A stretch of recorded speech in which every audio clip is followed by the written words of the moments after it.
Hey my Fs, I don't know if I'm ready to actually do this video, but I realized that it's not about me being ready. It's about me finally telling my story, because it's long overdue. I've been postponing this for quite some time. If you check my channel, I have never done a get to know me video. I've been talking about it on my vlogs. I've been saying I have to do a get to know me video, but I have never done it. And the reason is this: I can never do a get to know me video without talking about this, about what I'm about to tell you, because it goes hand in hand. It's part of me. So, and it's one of those things that you cannot get over. Oh, I'm starting to be emotional. Imagine, I haven't even started. So I feel like I have to come here and get this over and done with. Maybe I will heal. So my Fs, please bear with me.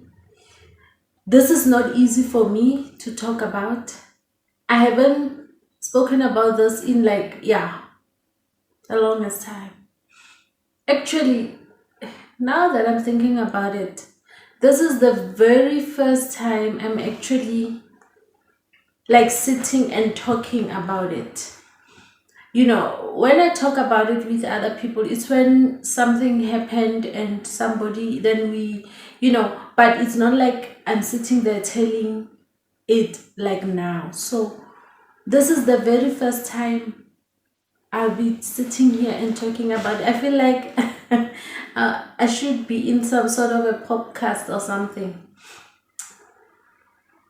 But nevertheless, let's get to it.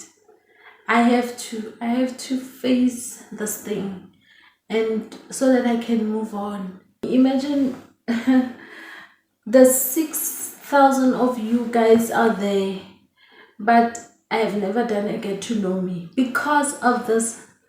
This is the reason I haven't done a get to know me, because I cannot tell you about me and not talk about this. So my Fs, let me actually face this thing head on, and I hope while watching this video you will be patient with me. As they say, bear with me. You will learn something from it, and you will take precautions, necessary precautions to to avoid what happened to me to her, to repeat itself to anybody else. So yeah, let's get on with this. My ex, I was kidnapped by a total stranger um, who posed as a taxi driver. Yes.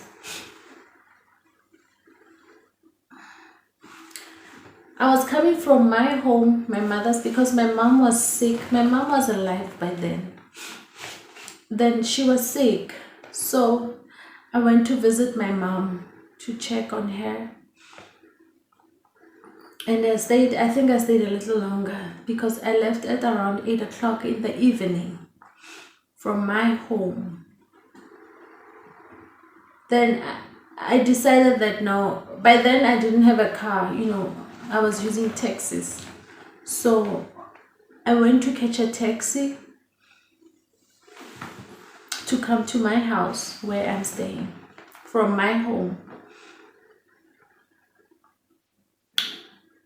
Whilst I was standing there, if you know the township, you stand at a certain corner or place, you wait for a taxi to come passing by. That's what we do. Then this taxi came. It was a usual. How do you know it's a taxi when it starts hooting, like calling, then I pointed to the direction where I was going. Then the taxi stopped, and the gentleman, why do I even call him a gentleman? The guy who was driving that taxi, he stopped and he pulled down the window and he asked me where is my destination. Then I told him. Then he said, okay, it's fine, but since it's 8 o'clock at night, I'm about to knock off, so you are my last customer, you are my last passenger. I said, no, it's fine. So on a normal taxi, especially your Ubers, because it's a small, it's a 4-seater car, I would go and sit at the back. That's what I do. Even when you request for an Uber, you go sit at the back. You don't jump in front. So I went and sat. I actually opened the back door. Then there were boxes there at the back. Then he said to me, no, come and sit in front, because since you are the last person, these boxes, and I'm taking these boxes somewhere else, so it's fine, you can sit in front. Then I went and I sat. Well, immediately when I sat, on the passenger seat in front, the front seat, there was a bag, a woman's bag, a lady's cute bag. Then I was like, there's a bag there, if you see a bag. Then he was like, no, you can sit, it's my wife's bag, she left it there. Actually, when I'm on my way to pick her up, so where we're going to drop off these boxes, that's where I'm going to pick my wife. Then you will go and sit at the back and my wife will come and sit, Then I said, okay. Then immediately, before he can even move, he called his wife. He had a small, these small phones. So the speaker of the phone was loud, because I'm not sure what was happening to the phone, but its speaker was so loud I could hear the wife talking. Then he asked his wife, can I bring you something? I'm about to knock off. I'm with my last passenger, so I can pick you up wherever you are, so that we can drop this person. After dropping this one, then I'm done for the day. Then the wife said, no, it's fine. Can you please go buy me something to drink, like a wine, an alcoholic a drink. Then immediately before dropping off his wife, he turned and asked me. He said, can I go and buy my wife wine? It's not far. It's on our way. Then I say, it's fine. There's nothing. I mean, we are going home anyway. Then fine. He went and bought the wine. When he arrived at the place where he's buying the wine, he asked me as he's going out. He said, do you want anything? And I said, no, I'm good. I just want to go home. Just go in and out. Then he did that. He went in and he came out. He didn't even take long. Then as soon as he came back from buying that stuff, he placed them at the back. Yes. And as he walked in and closed his door, he sat down. He had a beer. He was drinking something. Then he started, touching me inappropriately. Then I asked him to stop. At first, I thought he was drunk. The alcohol. I thought he was drunk. Then I said, no, please don't do that. I'm not comfortable. Can we go? Because I have to go home, and my husband also, he's waiting for me at home, so we are standing here. Then he said, okay, but he started saying, you look so beautiful. He started touching me, all over. Then I started feeling so uncomfortable. Then I said, okay. Then I tried to open the door, but the door was, locked. Then he started the car. Then he moved. He said, okay. Then when I pleaded with him to please let's go. My husband is waiting for me. Then he started his car and he started driving. Then we drove. Then he made another stop. And when he stopped, I thought that's where the wife is, because it was houses on my left and on my right. It's a very narrow street. On my right, there were buildings, not houses. So I think it was a school on my right. Yes, it was a school. Then on my left, it was houses. So I thought the wife was there, since we are picking up the wife. He stopped there, and I was on my phone. I was talking to my cousin who was in Cape Town. Then we were just chatting, and I was like telling my cousin, like, this guy, this taxi person, he is, I was just, telling my cousin that. Then he started, touching me all over. Then as I was about to, I was like pushing him now, please don't touch me, don't touch me. And my phone fell, and he said I should not pick, because I started looking for my phone. I couldn't find my phone. It went under the seat. Then I asked him to open the door so that I can, pull back or front the seat so that I can look for my phone. But my plan was, I wanted to open the door and start running. But he said, no, you will get your phone when you get home. It's fine. Then he started driving.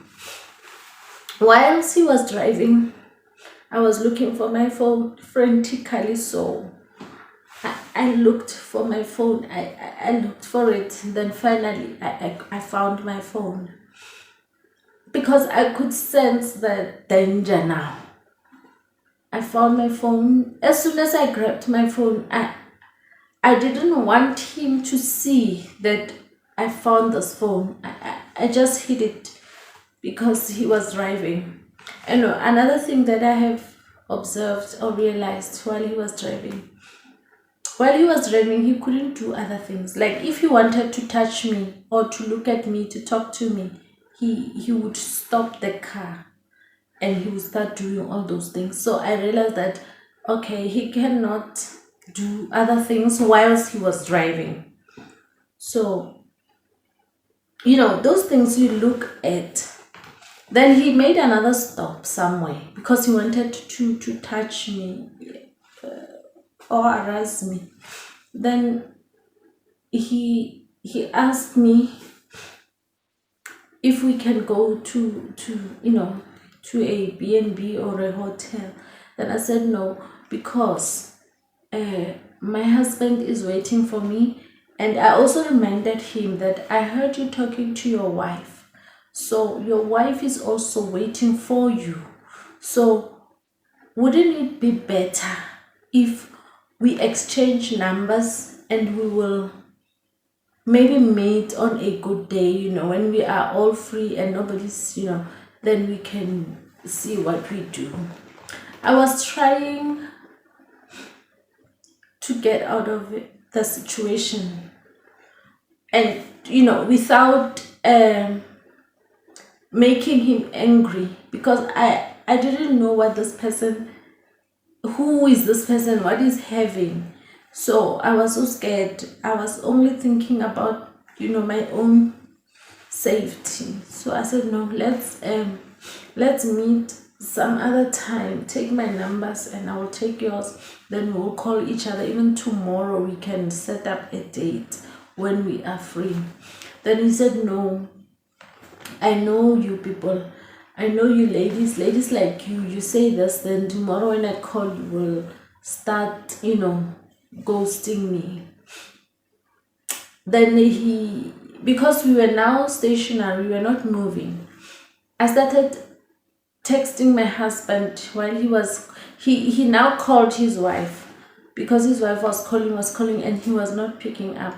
So he decided to call his wife. While he was calling his wife, I now texted my husband, because I had to tell my husband what was going on. I told my husband that I'm in a taxi and this man, he's doing things to me that I'm not comfortable with, and I don't think he wants to bring me home. And immediately, luckily, my husband responded. He said, where are you? Then I told him. Immediately, when he finished talking to his wife, he then started the car and we moved again. Then I quickly told my husband that no, we are moving from that place. We are going somewhere. I don't know where we are going, but we are going somewhere. And he drove. And where he went, I could see, I know the place. And I know that this place is deserted. The place is like an abandoned building. And the network, it's not, Then I told my husband that, you know what, we are going to the direction of such and such a place. Please hurry up. Because I knew that as soon as we get to that place, I might even lose the network. And I think my husband got so scared, he called me. And because the car was going in now, it was so dark. You can imagine an abandoned building with trees, lots and lots of trees. There's no electricity there. It is so dark. When my phone rang, the light that came from that phone, he saw that and he was not happy. He was like, who's calling you now? I said, I don't know, let me check. And before I could say, but I already saw that it's my husband. Then he took my phone and he switched it off, put it in his pocket.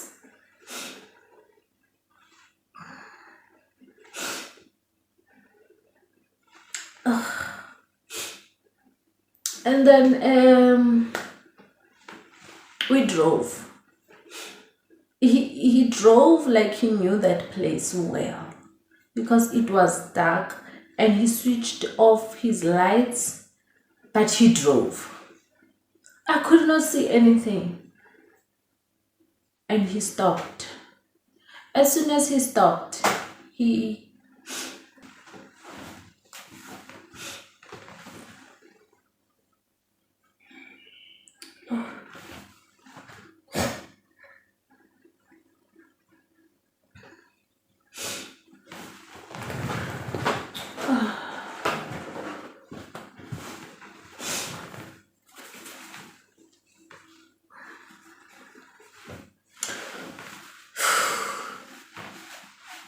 as soon as he stopped, he then said, "Take off your clothes, remove your clothes."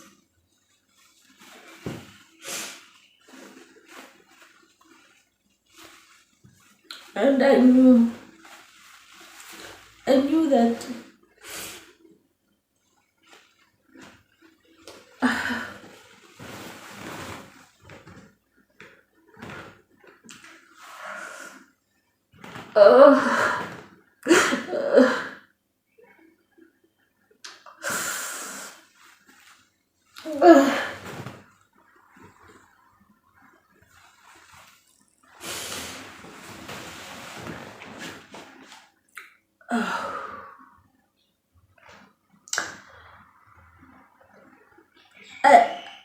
I said that I can't remove my clothes, and he started beating me up.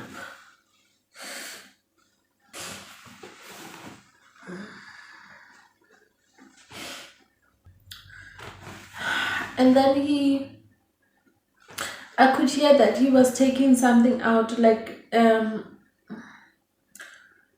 a steel thing. At first, I thought it was a knife. It could have been anything. I thought it was a gun. I didn't know by then what was it. Then he went out, from his door. He went out. As soon as he opened his door and coming around, I wanted to open my own door so that I can start running. And I told myself that I'm going to run, and if he has a gun, he would shoot me from the back. But I couldn't open the door. I couldn't open that door. That door wouldn't open. The door was locked. And I realized that the door, actually, maybe she made a child lock on it. Because as soon as he got to my door, because he went out and, came to my door, he opened it from the outside. And because he could see that I was like banging the door to open it, that made him so pissed. It made him so angry. He then opened the door, pulled me out. Oh God.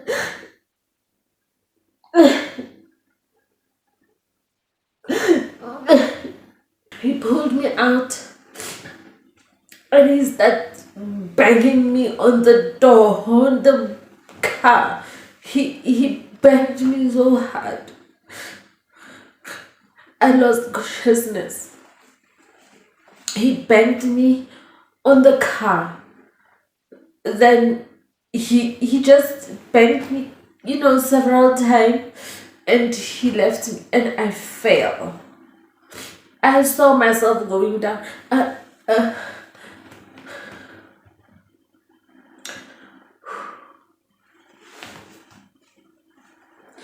I wanted to run. I wanted to get up and run. But I didn't have the strength. He banged me so hard on that car. I don't know.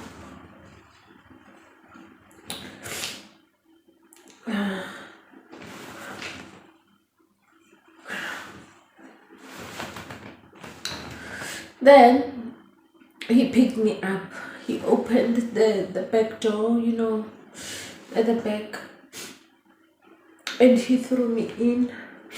And he came in. As soon as he came in, because he threw me in first, pushed me in, and he came in and he undressed. He took off his pants. He took off his pants. I saw him taking off his pants. And he came on to me. And he started, because he wanted to undress me. But now, here's the problem. He met a problem. I had my leggings. It was cold that day. It was so cold. I had my leggings and I had my jean, and it's a skinny jean, and I had my belt, and on top I had my boots. My boots, they go up my knees to my thighs. So at the back, my boots, there was a zip, and there were like, those thingies that you tie.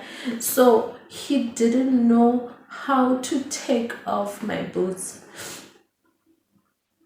Those boots, they saved my life. The boots saved my life, because he was struggling with the boots. And he decided, okay, let me just, take off the belt. Unfortunately, the belt, he could not untie the belt. Then that's when the torture started. The whole torture started, because that belt was so hard for him to remove. He started beating me. He beat me.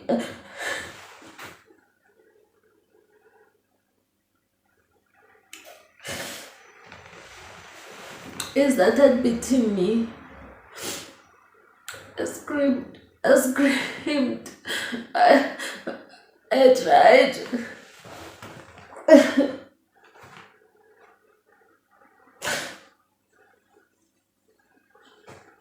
I tried.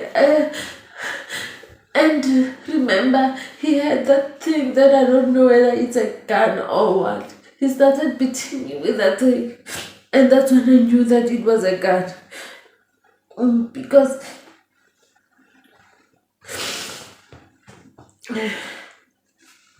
he started beating me with that thing. And that's when I realized that it is a gun. Because I saw it now when he was beating me on my head. And because he was so frustrated, he could not take off my belt. Then I heard my belt thingy, like it was coming off, like he ripped it. Then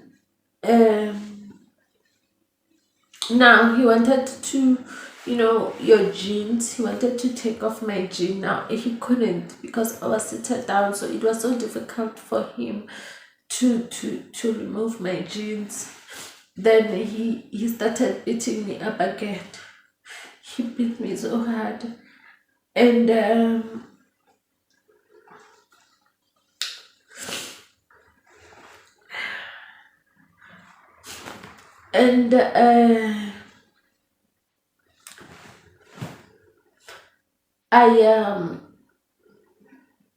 I gave in, because I was fighting. I was trying to fight. You try. But I got so tired, because he was beating me. And when somebody hits you so hard on your head, you lose even your consciousness. So I couldn't do anything. Then the next thing, since he could not take off my pants, he then decided that, no, okay, I'm going to step this one. Then he pulled, I don't know, because he was busy, I don't know where he put his gun. Then he pulled out a knife, I don't know from where. I saw him with a knife. Like I thought maybe he pulled up a knife to rip my jeans, to tear my jeans, to with a knife. But no, he actually wanted to stab me with that knife. So because it was dark and we were at the back seat of the car, I saw the knife coming to me like this. Then I closed my eyes, only to find that that knife, it went through like this and it went into the seat of the car. I don't know what happened. He struggled with a knife and he left it there. Then he started looking for his gun, and he said to me, I'm going to shoot you now because you are stubborn. You don't want to take off your clothes. By then I was totally exhausted. I was out. I don't know. And he took out his gun. He pointed at me right here, and I closed my eyes. I don't know if I've never seen people being shot, but I don't know if somebody would shoot you with your eyes open, but I closed mine. And he struggled with the gun. I could hear the gun clicking, but I didn't know what was going on because I don't know anything about guns. The gun was click, click, click, click, click while I was closing my eyes, waiting for it to go off. The gun didn't go off. Then I opened my eyes, only to find him now looking at the gun. I don't know what he was doing with it. Then he decided to go out, but before he went out, he beat me several times. I could not fight anymore. I didn't have strength in me to fight him. I didn't have strength. My strength was gone. And I didn't have anything to fight. Then he went out. I saw him going out, but I could not even move from the seat. I could not move. I wanted to move. People said I should have went out and ran, but I didn't have any strength to run. That man has beaten me up so much that he took all my strength.